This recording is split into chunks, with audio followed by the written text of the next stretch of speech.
उपमुख्यमंत्री अजित पवार यांच्या सुरक्षेत आता वाढ करण्यात आली आहे। तर काल अजित पवार हे मालेगाव, धुळे आणि जळगाव जिल्ह्याच्या दौऱ्यावर होते। याच वेळी अजित पवार यांची विशेष काळजी घेण्याच्या गुप्त वार्ता विभागाच्या सूचनेनंतर पोलीस आता अलर्ट मोडवर आहेत।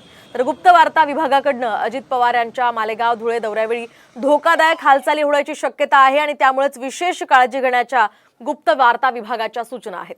तर गुप्त वार्ता विभागाच्या सूचनेनंतर आता पोलिसांनी त्यांची सुरक्षा वाढवलेली आहे। आपण पाहतोय काल याच पार्श्वभूमीवर गुप्त वार्ता विभागाने पोलिसांना माहिती दिली आणि त्यानंतर पोलिसांनी सुद्धा काळजी घेतली आहे।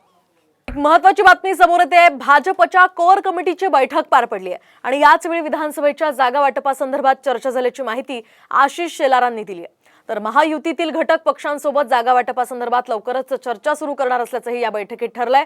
दरम्यान या बैठकीला उपमुख्यमंत्री फडणवीस, आशिष शेलार, पंकजा मुंडे यांच्यासह अनेक भाजपचे नेते उपस्थित होते।